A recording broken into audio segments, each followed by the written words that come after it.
بسم اللہ الرحمن الرحیم۔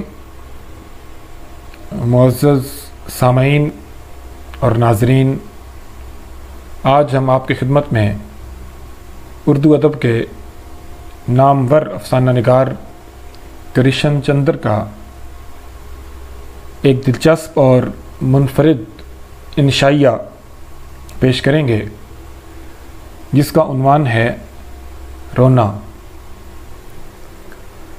مثل مشہور ہے کہ رونا اور گانا کسے نہیں آتا۔ کہنے کو تو سچ ہے، لیکن جہاں تک اسے کر دکھانے کا تعلق ہے، میں سمجھتا ہوں کہ ہم اس معاملے میں بالکل ٹھسڈی واقع ہوئے ہیں۔ ہم سے میری مراد ساری انسانی برادری ہے۔ کبھی آپ نے اس حقیقت پر غور کیا ہے کہ جوں جوں ہم عمر میں بڑے ہوتے جاتے ہیں، گانا تو خیر کبھی کبھی سن لیتے ہیں، اگر کوئی قریب نہ ہو تو گا بھی لیتے ہیں، جیسے کبھی کبھی نہانے کے کمرے میں یا کسی سنسان سڑک پر چلتے ہوئے۔ لیکن رونا جو ہمارے بچپن کا ایک مرغوب و محبوب مشغلہ ہے، اب پسندیدہ نگاہوں سے نہیں دیکھا جاتا۔ بڑے ہو کر اسے قریباً بھلا دیا جاتا ہے۔ ابھی کل ہی میرے ایک دوست ذکر کر رہے تھے کہ آخری بار جب وہ روئے تھے، اس موقع کو اب قریباً 2 سال کا عرصہ گزر چکا ہے۔ اس دن میرے ایک قریبی دوست کی موت ہوئی تھی۔ پھر میری طرف دیکھ کر ایک آہ بھر کر کہنے لگے، آج کل نہ تو کوئی عزیز دوست مرتا ہے، نہ ہی کسی رشتہ دار کی موت ہوتی ہے تاکہ 4 آنسو بہا کر جی ٹھنڈا کر لیا جائے۔ کبھی کبھی یوں ہی رونے کو جی چاہتا ہے، لیکن پھر سوچتا ہوں لوگ کیا کہیں گے۔ رونا کیوں اس قدر ناپسندیدہ فعل سمجھا جاتا ہے؟ آخر اس کی وجہ کیا ہے کہ ہر شریف انسان اسے برا سمجھتا ہے اور بزدلی کی نشانی؟ حالانکہ رونا ایک فطری فعل ہے، بلکہ انسان کا سب سے پہلا فطری فعل، اور اکثر حالتوں میں سب سے آخری بھی۔ گانا بے شک ایک اچھی چیز ہے، لیکن رونا اس سے 1000 درجہ بہتر۔ بچپن میں ہم گاتے کم تھے اور روتے بہت۔ بچپن میں جب ہم روتے تھے تو اکثر بار بار پچکارنے پر بھی چپ نہ ہوتے تھے، بلکہ کئی لوگ پچکارتے بھی نہ تھے، وہ کہتے تھے اچھا ہے، خوب رو، رونا بچوں کے لیے مفید ہے۔ لیکن اب عجیب حالت ہے، اگر کوئی شخص جذبات سے مغلوب ہو کر آب دیدہ ہو جائے تو لوگ اسے بزدل، زنانہ مزاج، پست ہمت کہہ دیتے ہیں۔ اگر کسی بیچارے کی آنکھوں سے 2-4 آنسو ٹپک پڑیں یا ایک آدھ ہلکی سی چیخ بھی منہ سے نکل پڑے تو اسے ہجڑا کہہ دینے میں کوئی تامل نہیں ہوتا۔ آخر بات کیا ہے؟ ایک چیز جو بچوں کے لیے مفید ہے، ان آدمیوں کے لیے جو اب بچے نہیں ہیں کیسے مضر ثابت ہو سکتی ہے؟ حکیم لوگ بتاتے ہیں کہ رونا بچوں کے لیے مفید ہے، کیونکہ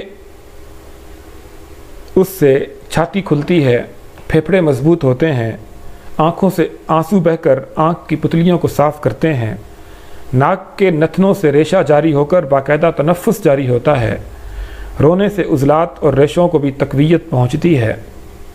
الغرض رونا کشتی لڑنے کے بعد دوسری بہترین ورزش ہے۔ پھر اس سے محض بچے ہی کیوں فائدہ اٹھائیں؟ سوال یہ ہے کہ کیا ہمیں چوڑی چھاتیوں اور مضبوط پھیپھڑوں کی ضرورت نہیں؟ میرے خیال میں اگر بچپن میں ان چیزوں کی ضرورت تھی تو اب جوانی یا بڑھاپے میں تو اس کی ضرورت بہت شدید ہو جاتی ہے۔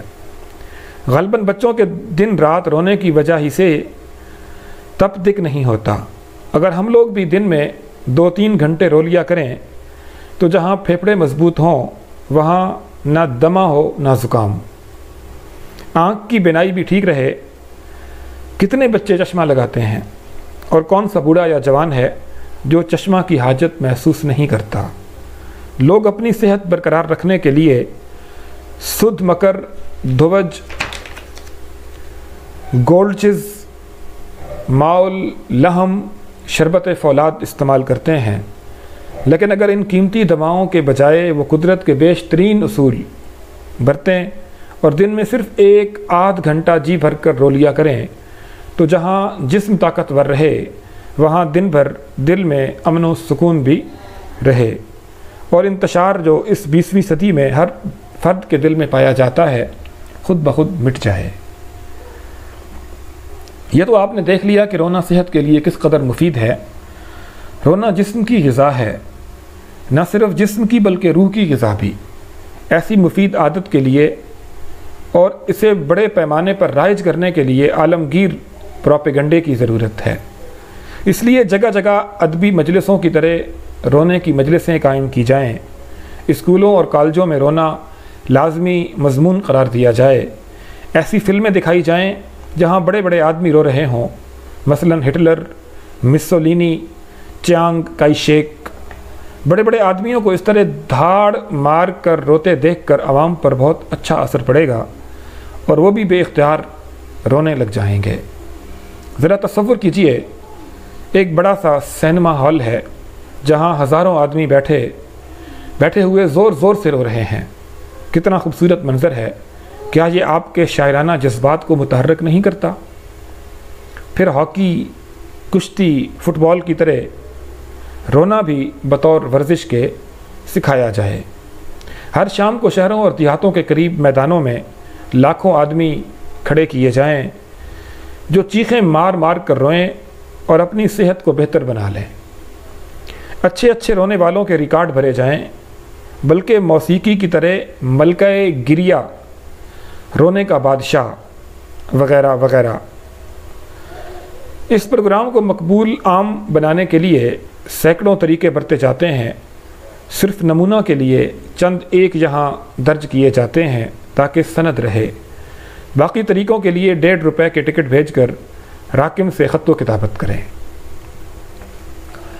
رونے کی مختلف قسمیں ہیں۔